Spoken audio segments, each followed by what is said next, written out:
We're again with inverse functions. We have a function f of x equal 3x minus 1 over 8.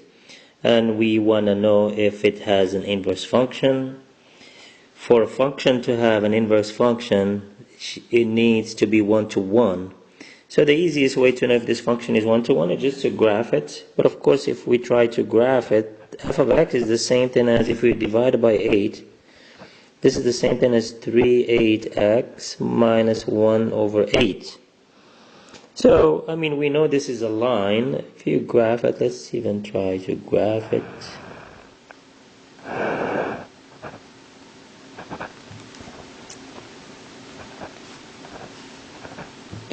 So, how do we graph it? The easiest way to do y-intercept is negative 1 over 8. So, assume this is negative 1 over 8. So here we go, we have 1 point.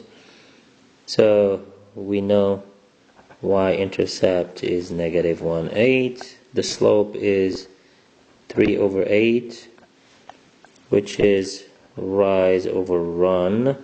So we go 8. So since this is, well, let's assume this is 8. And then you rise 3. So this is the line.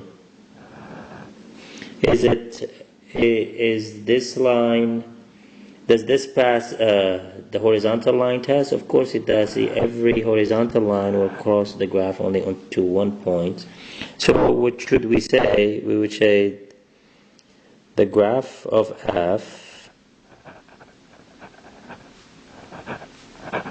passes the horizontal line test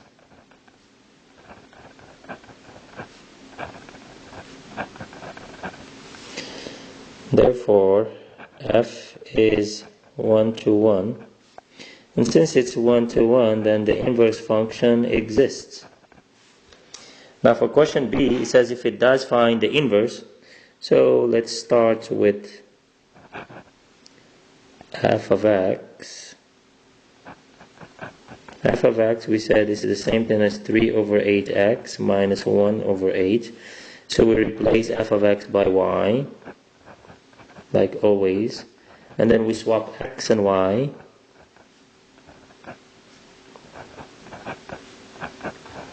And then we solve for y. So how do we solve for y? Let me rewrite it first this way because it's easier. So how do we solve for y? First, let's get rid of the 8. So multiply everything by 8, right side and the left side. 8 times 3 over 8 is 3. So it's 3y minus 1 is equal to 8x. Then add 1 to both sides. It's going to be 8x plus 1. And then divide by 3. And then let's call this the inverse function of f, of course. And this is our answer. So that's it for this problem.